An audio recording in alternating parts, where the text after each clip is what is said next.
Hey guys, before I get started on this video, I want to let you guys know that this video was actually made by a good friend of mine named John Gleason. John Gleason owns a company called Glease Manufacturing, and to me, he produces the best RX-7 turbo manifolds on the market today. So his words are completely credible. He knows what he's talking about, so be sure to pay attention.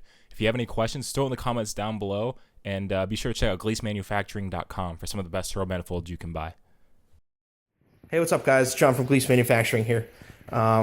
I want to take a few minutes this morning just to show you one of these manifolds while I have it here, and some of the problems that people are having with this A-spec-ish Chinese-style manifold, Chinese-built manifold. These are really popular for their price range. They're obnoxiously cheap. But I just wanted to show you that oftentimes people will spend more money doing this style setup than if they would have just, spent basically double the cash on like a high-end manifold or just like a, a nicely fabbed manifold. This isn't just a plug for our stuff. I mean, this is, it doesn't matter who you go with. There's a lot of great manifold builders, even just in the RX-7 community. And it's a pretty cool batch of people who can hook you up. But, yeah, I just wanted to show you some of this. Some of what goes wrong with these. So right off the bat, for being thin wall tubing, these primaries are really big. They are way too big, actually, especially for a manifold that was running, like most of these are running like GT35s, Garrett setups, like smaller Garrett setups. And those primaries are huge, very unnecessary. You're losing spool and you're losing velocity inside the primaries, and even though the inlet of the from the rotor housing is large, it doesn't mean that that's how much volume you need in your runners. So this is an example of our flange where it starts out huge, but then we neck it down to 1 5/8, which is our good for 700 plus horsepower primary size, but also good enough to make 300 horsepower, a really snappy, happy 300 horsepower. And yeah, so that's how that goes. So those primaries are absolutely huge. Now keep in mind, this is Sked 40 pipe, so this is like over an 1/8 inch thick wall. Absolutely massive. Just the density of this is unreal. This is what these are made of. Just 065, your regular exhaust tubing. Which is, great for exhaust duty, and they work great for that. But when you've got something that, that goes brown like this so quickly, it glows 24/7 and goes in and out of heat cycles, and it's just not realistic unless you make it out of, Inconel or 321, and you can get away with thin wall stuff on that, and that's what race car teams do, but not at this price point. So that's the number one thing, which kind of leads us to this T4 flange. So they neck it down really tight. They just squish it down, and they're like, hey, we got to fit this massive pipe into this little baby T4 flange. So let's just make the biggest T4 flange ever. And that's kind of what they did, and it's absolutely ridiculous. Like, I don't know about you, but I've never seen a turbo inlet that looks quite like that. This is our super sexy billet merge, and look at that. So, it's not even just that. These are perfectly sized for like Borg-Warner, Garrett inlets. These perfectly gasket match the inlet of a turbo. Just basic stuff. We're making it. Why not make it really good? This is more of a generic style flange, which is still really, really, really close to the exact sizes of a Borg-Warner or Garrett-style turbo. So you can just see how massive that flange is. And right here, you're missing out on so much ceiling space. For cars that already have a hard time keeping the seal between, the manifold and the turbo, you're starting with a disadvantage already. And what's happening is you're using a little baby rectangle's worth of flow here into the turbo inlet. And everything else on the outside is just pounding the backside of the turbo flange, like hitting a brick wall, well, a steel wall. And it's not good. It causes turbulence. It brings up EGTs. It causes sore spool. It's just another way that you're just immediately at a disadvantage. And, you know, is that fine for maybe a street car that's running 300 to 350 horsepower? Yeah, probably. I mean, these are proven to work. So I'm not, you know, trying to say that they don't. But it's just one of those things where it's just like compounding problems. And, you know, if you're getting away using one of these, that's great. And that's awesome. That means that you're just enjoying your car. But, you know, this is just to be informative for other people. Another big thing is these come factory with provisions for M8 by 1.25 studs. And those are kind of more a T3 thing. I think they did it because these ports got so big and you'd just be missing, have too little material right there if this one went to an M10. But these should be an M10 by 1.5. That is more of a proper T4 style that has the proper clamping force to keep these together. That's what every generic T4 flange is. Come on, baby. Yeah, you can kind of see the difference there. It looks minute on camera, but it is like, it's still 2 millimeters worth times 4. So that's another big thing. Will it work? Yeah, like they clearly do work, but again, it's just at a bit of a disadvantage, and you've got cheap studs, and that's why a lot of these cars are blowing out gaskets. And almost every time, we see these almost every single week, whether in person or just online, but we often see that these blow out gaskets. So, you know, it's a problem. So let's talk about Wastegate. And you know what? I forgot to grab a flashlight. So I'm gonna do that right now. Okay. So a lot of people ask us why we don't sell a single Wastegate style manifold. So they're just like, just merge them together, so easy. And well, you are somewhat right. This is why we choose to go true twin scroll. So twin scroll means that, you know, you've got your front and rear housing pushing out exhaust pulses at different times.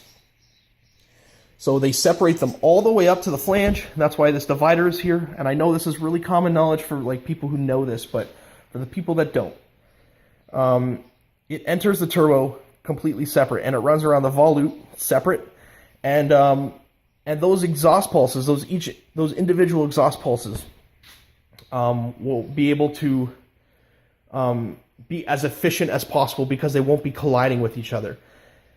And while the colliding is still minute, people see big gains in spool by going twin scroll, and that's why it's very popular to be twin scroll right now. So what you're doing when you reroute these together is basically canceling a good part of the benefit of having a true twin scroll setup. So you're still letting these exhaust pulses hit, and you are bringing down spool and efficiency, and you know, it's just another disadvantage. Now, it's really common to do this because it's the easiest way to reroute this into your downpipe, and that's totally fine. And again, is it a max power thing? Probably, but you know, it's nice to have a snappy, responsive RX-7, and you know, modern day turbo setups on these RX-7s are making absolutely ridiculous power down low. And this is where you're getting it. All these little things, plus, you know, EFRs and the power of them. So, reroute it in. Not a huge deal, but kind of leads us to where most people have problems with these manifolds. So this is like an 1 3/4 tube. Still absolutely massive. Like these, like just way overkill for size. And you can see inside of here that they just cut a small 1.5 hole, and that's it. So all the way around is just dead space. So maybe this will be a better view. So it's just this little baby 1.5 hole, and then they just jam a huge tube on top of it. And that may not even be 1.5, that may be 1 1/4. But still, so This is a big one. You can call the rest of this nitpicking, but you can't call this nitpicking at all. This is where people have major boost control issues on this turbo. And it might be fine for their smaller turbo with like modest boosts, but the second you get something bigger and you try to make max power, or you try to, make really low power or something like that, you have boost control issues. And that's why everybody's like, my junky manifold boost creeps. And that is like the major disadvantage. This is what kills engines. This is what makes a car, I don't know if you guys have ridden with people where like their car is just always untuned, it over boosts, they haven't fixed it, you can't ever be wide open throttle in like a long gear, stuff like that. So that's a major problem. You can see that somebody, not this guy, this kit was done for this guy before he bought the car, but somebody's already added money on top of the price of the manifold to put a decent wastegate setup on it, instead of running that skanky, whatever 50 mil these come with. HKS knockoff junk. So that's the thing. This indeed was warped. And yes, this did come off a running car, but I still guarantee you that this was warped and not perfectly straight from the factory. And that puts a lot of stress on the studs and obviously opens up, room for leaks. So that's the thing. But what this mostly comes to is this manifold was able to be repaired. I could have straightened these flanges and gotten this guy back on the road right away. But this is the problem.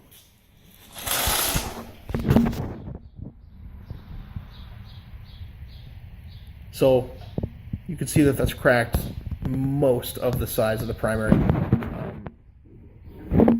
All in there.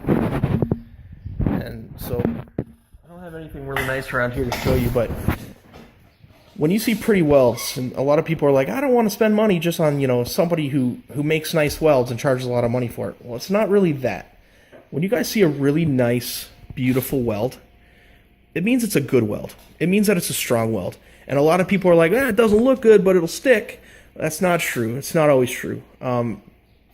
So there's a lot of theory that goes behind this. It's not just about saying, hey, this is perfect. This is weld-porn quality weld.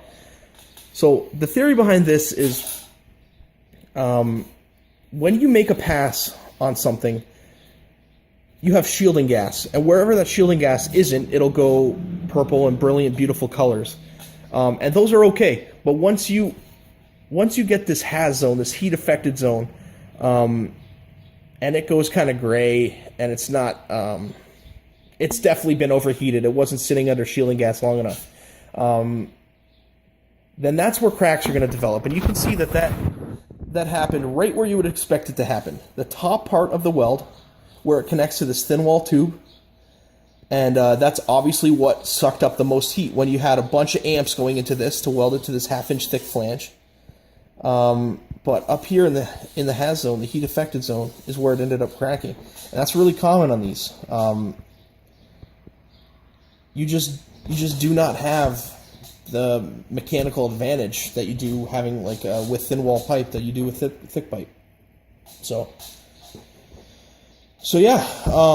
So unfortunately, this manifold is garbage. That's I could repair that, but it would break again right away. That would making repairs to a part of a manifold like this that's critical.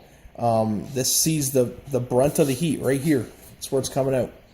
Just not going to happen. So this guy is going to have to, make a decision on what he wants to do. Maybe that's buy another one of these manifolds, or maybe that's buy something more high end. And yeah, so I just encourage you guys to take these facts and think about them when you're making decisions on this stuff. And if you guys need anything, if you guys need somebody to look at a manifold as unbiased as possible, I can easily, fix you guys up, get you back on the road, and it doesn't mean selling you anything. It just means getting you back on the, just getting you back in your car.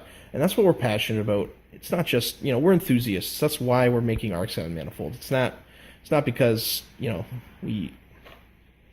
it's a business thing, yes. But, we started into this because this is what we do. This is our joy and our passion. So yeah, send your junk over on over into Canada, and we'll fix you up real good. So anyways, This kind of went long, but if you guys have questions, give me a shout.